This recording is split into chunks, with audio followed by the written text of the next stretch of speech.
Good morning guys! Andito tayo, maging ka-farmer na naman tayo ngayon guys. Andito tayo guys sa ating backyard garden at magdidilig tayo guys ng sarili kong gawa guys na pang dilig. Yan. Papakita ko sa inyo guys ha. Ito yun guys oh. Parang pasaw lang guys oh. Ayan, ito yung ating mga idinidilig palagi sa ating tanim guys. At ano to guys, pwede mong araw-arawin, bawat umaga lang to guys, hindi sa hapon. Bawat umaga guys, pwede mo itong araw-arawin dahil organic naman ito guys. Hugas bigas ito guys. Then ito na yun guys. Ayan. So ito yung ating gagamitin guys. Dalawang ganito guys, bawat puno. Guys, ito yung ating orange. Ayan. Pwede direct dito guys sa kanyang puno. Ayan. Napakaganda itong swamp fertilizer natin guys dahil sobrang daming masustansyang makukuha ng ating tanim. At ito yung ating mangosteen guys. Mangosteen. Ayan. Hindi pa namin ito transplant guys sa direct soil. So damuhan natin guys kasi itong damo ay makakuha din ito ng mga aagaw ito guys sa ating tanim ng nutriena. So kailangan natin itong kunin. Ayan. Uy, may mangga dito guys. Kunin natin ito. Makakakuha ito ng ano guys, nutriena. Ayan. Okay. At ito din yung ating, ayan, mataas na siya guys. Oh. Matangkad na. Nung bumili namin ito guys, itong rambutan na to, ay dito lang siya guys. Oh. Dito lang. Ngayon, nandito na siya guys. Oh. Mayroon na siyang bagong sulpot na mga steam. Ayan guys. Oh. May mga sanga na siya guys.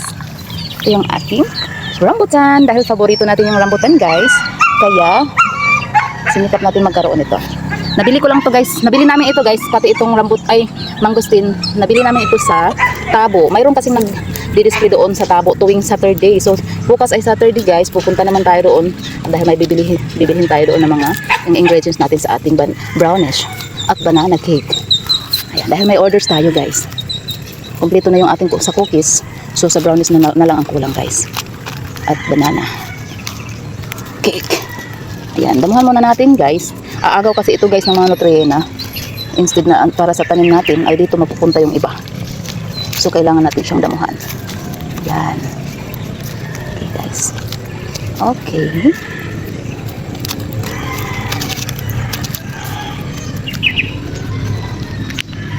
Ayan, ayan, ayan.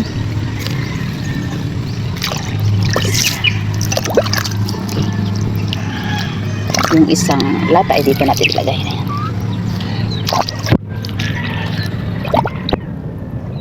Kulang pa. Malaking puno. Ayan. Ito yung ating mulberry guys. Taas na siya guys. Ayan. Paano ko na guys? Sa breast ko na yung ano niya guys. Haba. Ito yung ating mulberry. Buti na lang hindi natripa ng ating mga ducks. Taas na siya guys oh. So dito tayo sa ating mga chili. Ayan yung ating mga chili guys. Sobrang dami pa rin bunga guys. Ayan. Wow. Daming bunga guys. Maligya na lang taani guys. Kinsa may mapalit diri guys. Kay ato yung ibaligya. Maligya tag chili guys. Ayan.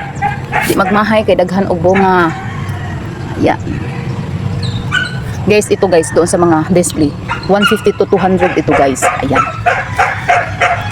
Gayahin lang natin yung presyo guys. Dahil sapat lang naman diba guys. Oh, sobrang ano to guys. Ayan, thick yung kanyang lagayan. So dito pa lang guys, malulugi ka kung ibibinta mo lang ng mura. So pwede na ito guys, ibibinta mo ng 100 to 150 guys. Ito. Ayan, diba? So bili na kayo. Ayan. Marami namang bunga guys, hindi kayo at magwa 1 year ito guys.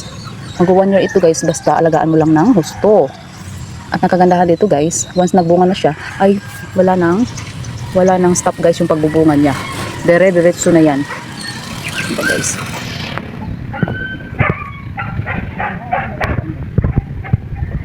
Magdilig tayo.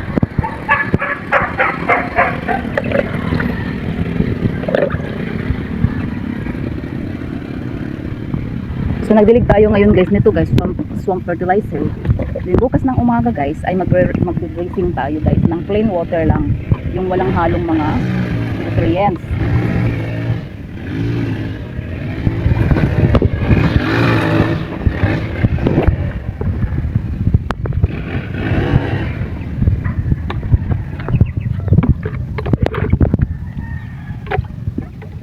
Ito yung ating kalabasang sili. Ayan. Kalabasang sili ito guys.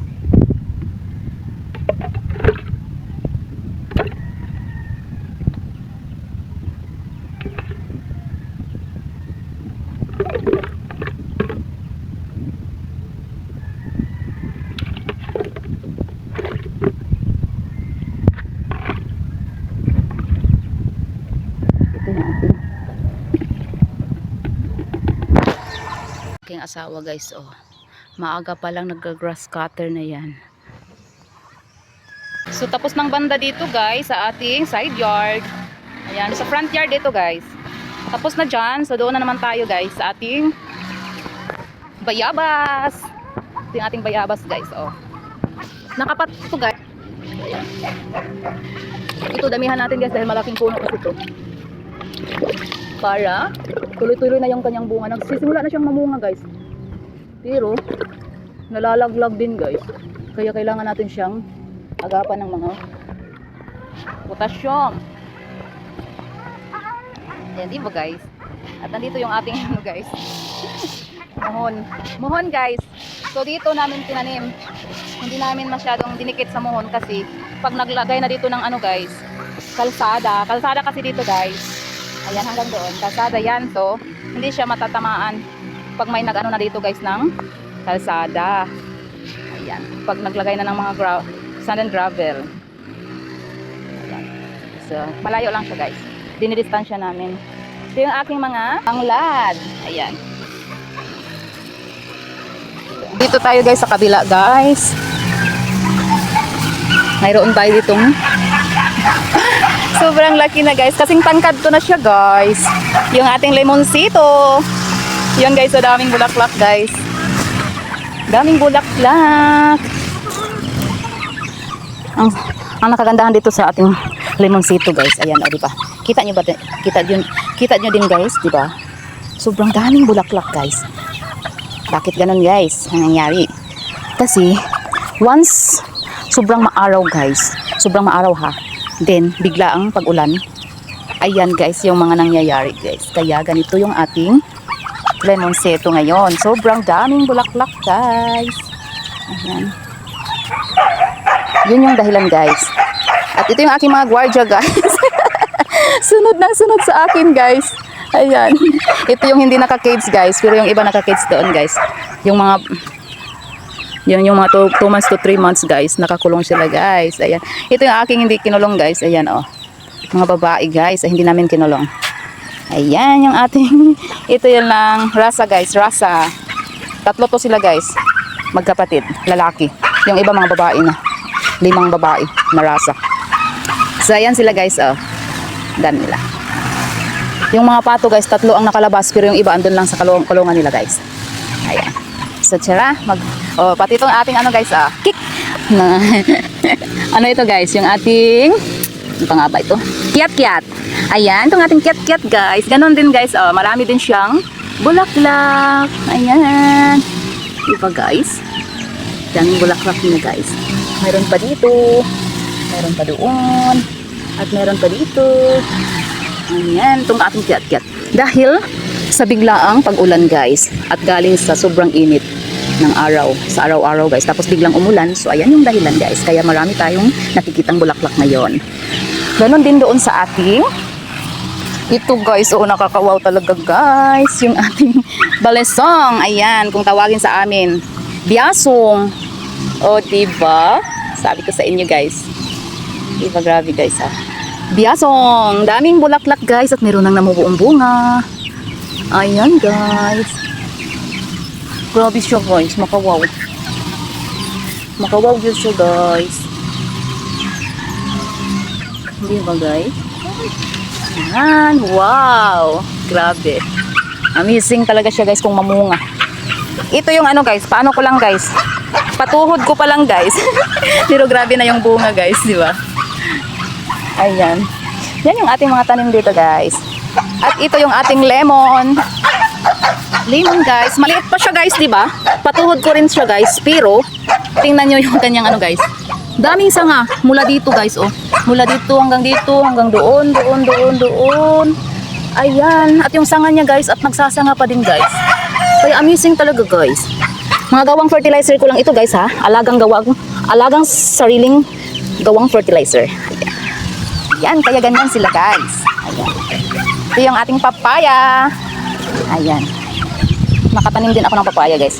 Ito yung aking sinasabing papaya guys na hinog na siya guys pero green pa yung kanyang skin. Kukunin natin itong nagyayelo. Bakit nagyayelo ito guys? Ayan. Patuhod ko pa din yan guys. Ayan. At ito yung ating pangalawang kasing tangkad ko na siya guys. Yung ating mulberry. Ayan. Tatlo ito guys ha. Tatlo. Yung isa ay andon, banda doon. Ang isa din ay bandang front yard namin. Ito yung ating citrus. Orange. Ayan. Orange ito guys. Maliit pa siya. Bakit maliit pa yan guys? Dahil seeds lang yan guys. Ako yung nagtanim yan guys. Then, ayan. Maliit pa siya. Kumpara doon sa ating mga tanim na biyasong at yung ating ano pa yan? Itong biyasong kasi guys ay nabili ito namin ng kapatid ko guys. Doon sa Tandag. Shout out kay ate.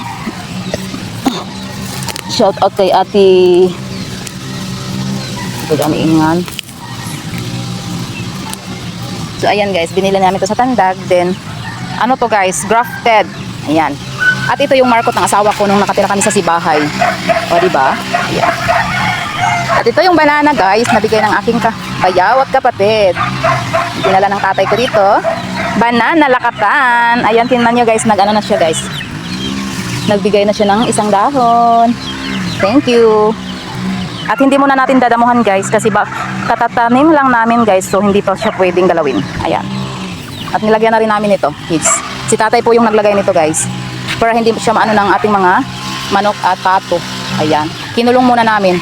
At ito din guys ay kukulungin natin kasi nakikita ko kasi yung ating mga ducks na tinutuka niya yung mga flowers. Ayan, so sayang. At pati ito, tinutuka nila.